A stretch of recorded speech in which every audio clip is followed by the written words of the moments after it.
ಆಗಿದೆ ಇಡೀ ರಾಜ್ಯದ ಉದ್ದಗಲೂ ಕೂಡ ಎಲ್ಲ ಸಾರ್ವಜನಿಕರು ಕೂಡ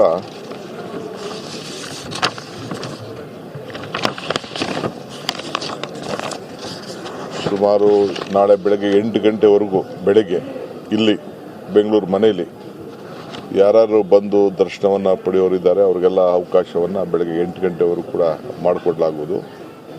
ಇಲ್ಲಿಂದ 8 ಗಂಟೆ ಮೇಲೆ ಮದ್ದೂರಿಗೆ ಅವರ ಗೌರವ ಪಾರ್ಥಿವ ಶರೀರವನ್ನು ತೆಗೆದುಕೊಂಡು ಹೋಗಲಾಗ್ತದೆ. ಅಲ್ಲಿ ಸುಮಾರು 10:15 ಗಂಟೆಯಿಂದ ಮಧ್ಯಾಹ್ನ 3 ಗಂಟೆವರೆಗೂ ಮಂಡ್ಯ ಜನ, ಮದ್ದೂರು, ಮೈಸೂರವರು ಯಾರೇ ಬಂದರೂ ಕೂಡ ಅಲ್ಲಿ ದರ್ಶನಕ್ಕೆ ಇಡಲಾಗ್ತದೆ. ಅದಾದ ಮೇಲೆ ಸರ್ಕಾರ ಅದರ ಜವಾಬ್ದಾರಿ ತೆಗೆದುಕೊಂಡು ಅವರ ಗೌರವವನ್ನು ಯಾವ ರೀತಿ ಸಲ್ಲಿಸಬೇಕು ಅವರ ಪದ್ಧತಿ ಪ್ರಕಾರ ಅದನ್ನು ಫೈನಲ್ಲು 4 ಗಂಟೆಗೆ, ಆದರೆ 3 ಗಂಟೆಗೆ ದರ್ಶನ ಕ್ಲೋಸ್ ಆಗ್ತದೆ. ಸೊ ಅದಕ್ಕೆ ಯಾರೇ ಆಗಲಿ ದರ್ಶನ ಪಡೆಯೋರು ಇಚ್ಛೆಯವರು 3 ಗಂಟೆ ಒಳಗಡೆ ಮದ್ದೂರಿಗೆ ಬಂದು ಅವರು ಬಂದು ದರ್ಶನವನ್ನು ಪಡ್ಬೋದು. ಅಂತಿಮ ನಮಸ್ಕಾರವನ್ನು ಸಲ್ಲಿಸಲಿಕ್ಕೆ ಒಂದು ಅವಕಾಶವನ್ನು ಕುಟುಂಬದ ಪರವಾಗಿ ಮತ್ತು ಸರ್ಕಾರದ ಪರವಾಗಿ 2 ವಿಚಾರದಲ್ಲೂ ಕೂಡ ನಾನು ಈ ಘೋಷಣೆಯನ್ನು ನಾನು ಮಾಡ್ತಾ ಇದ್ದೀನಿ. ಇಂಗ್ಲಿಷಲ್ಲಿ ಸರ್ ನಾಳೆ ಇಲ್ಲಿ ಮಾಡ್ತಾ ಇದ್ದಾರೆ ಸರ್. ಈಗ ನಾಳೆ today till tomorrow morning 8 AM we will permit anyone who wants to desire to pay the respect in Bangalore at the residence will be allowed here. So morning at 8 o'clock the SM Krishna's body will be taken to Maddur, Somnalli in his own land. He will be there, and from 10:30 there will be a stop. SM Krishna ನಾಳೆ ರಾಜ್ಯದಲ್ಲಿ ಸರ್ಕಾರಿ ರಜೆ ಘೋಷಣೆ. ನಾಳೆ ಬೆಂಗಳೂರಿನಲ್ಲಿ DCM DKಶಿ ಹೇಳಿಕೆಯನ್ನು ಕೊಟ್ಟಿದ್ದಾರೆ. ನಾಳೆ ಸರ್ಕಾರಿ ರಜೆ. ಇವತ್ತು ಮಂಡ್ಯ ಜಿಲ್ಲೆಗೆ ಮಾತ್ರ ರಜೆ, ನಾಳೆ ಸರ್ಕಾರಿ ರಜೆ. ಶಾಲಾ ಕಾಲೇಜುಗಳು ಯಾವುದೂ ಇರೋದಿಲ್ಲ. ನಾಳೆ ಬೆಳಗ್ಗೆ 8 ಗಂಟೆವರೆಗೆ ಬೆಂಗಳೂರಿನಲ್ಲಿ ಅಂತಿಮ ದರ್ಶನ ಇರುತ್ತೆ. ಬಹುಶಃ ಸೋಮನಹಳ್ಳಿಯಲ್ಲಿ ಕೃಷ್ಣ ಅವರ ಅಂತ್ಯ ಸಂಸ್ಕಾರ ಇರುತ್ತೆ. ಅಲ್ಲಿ ಮಧ್ಯಾಹ್ನ 3 ಗಂಟೆವರೆಗೂ ಅಂತಿಮ ದರ್ಶನಕ್ಕೆ ಸೋಮನಹಳ್ಳಿಯಲ್ಲಿ.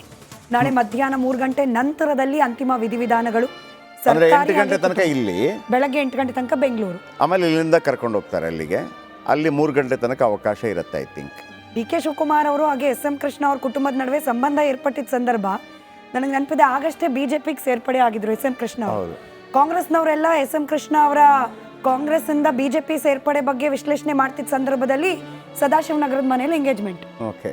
DK ಶಿವಕುಮಾರ್ ಅವ್ರ ಮಗಳಿಗೂ SM ಕೃಷ್ಣ ಅವ್ರ ಮೊಮ್ಮಗನಿಗೂ. ಹೌದು ಹೌದು ಹೌದು ಹೌದು. ಕೆಲವರೆಲ್ಲ ಇದ್ರು. ಈಗ ಡಾಕ್ಟರ್ ಸುಧಾಕರ್ ಇದಾರಲ್ಲ ಚಿಕ್ಕಬಳ್ಳಾಪುರ, ಅವರೆಲ್ಲ ಫಸ್ಟ್ ಹೋಗೋದು SM ಕೃಷ್ಣ ಅವ್ರ ಮನೆಗೆ. ಯಾಕಂದರೆ ಅವರೆಲ್ಲ ಅವ್ರಿಗೆ ಗೊತ್ತು ಅವರು ಎಲ್ಲೇ ಹೋಗಿರ್ಬೋದು. SM ಕೃಷ್ಣಗಿರೋ ಮರ್ಯಾದೆ ಅದು. ಆಮೇಲೆ ಈಗ ನೋಡಿ, ನಾನು ಹೇಳಿದ್ನಲ್ವ BJP ನಾಯಕ ಈಗ ಅವರು, ನಿಜ ಹೇಳಬೇಕು ಅಂತಂದರೆ. ಬಟ್ ಇಡೀ ಉಸ್ತುವಾರಿ ನೋಡ್ಕೋತಾ ಇರೋದು ಕಾಂಗ್ರೆಸ್. ಘೋಷಣೆ ಬೇರೆ ಯಾವುದೇ ನಾಯಕರಾಗಿದ್ದರೆ ಇಂಥ ಘೋಷಣೆಗಳಾಗ್ತಾ ಇರಲಿಲ್ಲ. ಅದು SM ಕೃಷ್ಣ ಅವರ ಅಜಾತ ಶತ್ರು ಅಂತ ಹೇಳೋದು. SM ಕೃಷ್ಣ ನಿಮ್ಗೆ ಗೊತ್ತಿರಲಿ, ಎಂಥ ಬರಗಾಲ ಎಂಥ ಬರಗಾಲ ಎಂಥ ಬರಗಾಲ. ಒಮ್ಮೊಮ್ಮೆ ದೊಡ್ಡ ನಾಯಕರುಗಳ ಸಂದರ್ಭದಲ್ಲಿ ಹಂಗೆ ಆಗುತ್ತೆ. ಅವರು ಕೆಳಗಿಳಿದು ಇರೋದ್ರಿಂದ ಈಗಾಗಲೇ ಪಾರ್ಥಿವ ಶರೀರವನ್ನು ಬೆಂಗಳೂರಿನಲ್ಲಿಟ್ಟು ಸಾರ್ವಜನಿಕರ ಅಂತಿಮ ದರ್ಶನಕ್ಕೆ ವ್ಯವಸ್ಥೆಯನ್ನು ಮಾಡಿಕೊಡಲಾಗಿದೆ. ಇದ್ರ ಬಗ್ಗೆ ನಾನು ಚರ್ಚೆ ಮಾಡಿ ನಾಳೆ ರಜೆಯನ್ನು ಕೊಡೋದ್ರ ಬಗ್ಗೆ 12 ಗಂಟೆ 1 ಗಂಟೆ ಒಳಗಡೆ ಸೂಕ್ತ ತೀರ್ಮಾನವನ್ನು ತೆಗೆದುಕೊಳ್ತೇನೆ. ಸಂಜೆ ಎಷ್ಟೊತ್ತು ಬರುತ್ತೆ ಸರ್? ಈಗ ತಿಳಿಸ್ತೀವಿ, ಅದು ನಿರ್ಧಾರ ಏನೂ ಆಗಿಲ್ಲ. DCM ಬಂದ ನಂತರ ಹೇಳ್ತಾರೆ ಮಾಹಿತಿ, ನಂತರ ಡಿಸೈಡ್. Okay, thank you.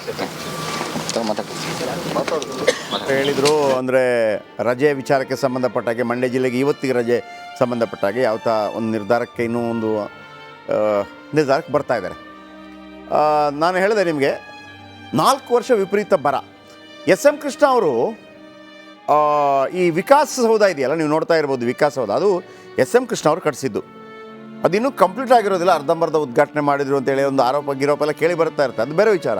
ಆದರೆ ನೋಡಿ, ಅವ್ರಿಗೊಂದಿರುತ್ತೆ, ನನ್ನ ಕಾಲಮಾನದಲ್ಲಿ ಒಂದು ದೊಡ್ಡ ಒಂದು ಏನಾದರೂ ಒಂದು ಆಗಬೇಕು ಅಂತೇಳಿ.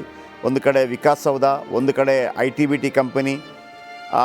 ಇದೇ ಅಜೀಂ ಪ್ರೇಮ್ಜಿ ಮೊನ್ನೆ 150 ಕೋಟಿ ತಂದು ಕೊಟ್ರಲ್ವಾ ಮೊಟ್ಟೆ ಕೊಡಿ ಅಂತ. ಇದೇ SM ಕೃಷ್ಣ ಅವರ ಕಾಲಾವಧಿಯಲ್ಲಿ ಅದೇ ಅಜೀಂ ಪ್ರೇಮ್ಜಿ ಬಂದು 8,000 ಕೋಟಿ ಕೊಡೋಕೆ ಬರ್ತಾರಂತೆ. 8,000 ಕೋಟಿ. ಅದು ಬಹುಶಃ ನಾನು ಎಚ್ ವಿಶ್ವನಾಥ್ ಸಿಕ್ಕಿದ್ರೆ ಮಾತಾಡ್ತೀನಿ.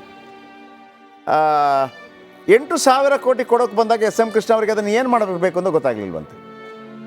You please meet mister H Vishwanath ಅಂತಾರಂತೆ. ಎಚ್ ವಿಶ್ವನಾಥ್ ಶಿಕ್ಷಣ ಸಚಿವ ಆಗ. ಎಚ್ ವಿಶ್ವನಾಥ್ ಅವ್ರನ್ನ ಭೇಟಿ ಆಗ್ತಾರೆ ಅಜೀಂ ಪ್ರೇಮ್ಜಿ.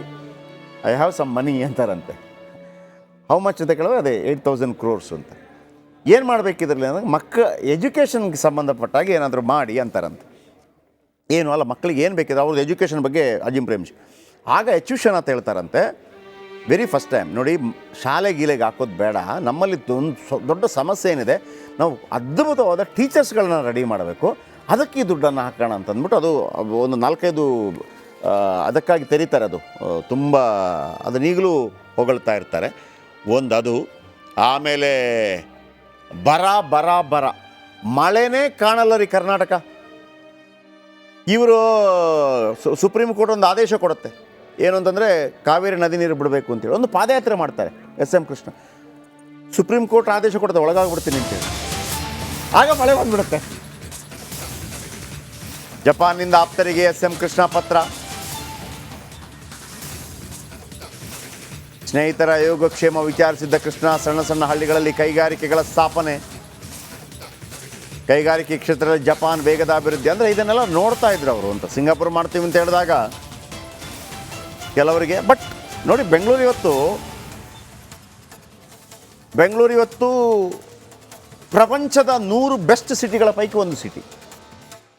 ಪ್ರಪಂಚದ 100 ಸಿಟಿಗಳ ಪೈಕಿ ವೀಕ್ಷಕರು ನೆನಪಿಟ್ಕೊಳ್ಳಿ, ಬೆಂಗಳೂರು ಬರುತ್ತೆ.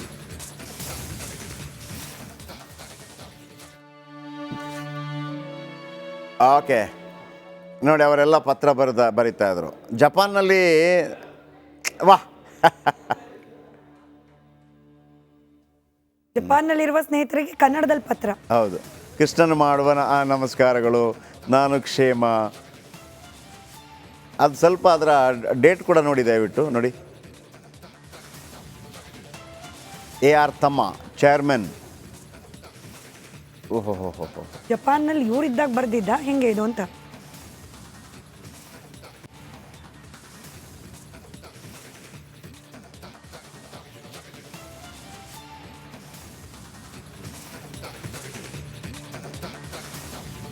ಸ್ನೇಹಿತನಿಗೆ ಕೃಷ್ಣ 25/12/1965 ಅಂದರೆ ಸ್ನೇಹಿತರಿಗೆ ಬರ್ತಿರುವಂಥದ್ದು.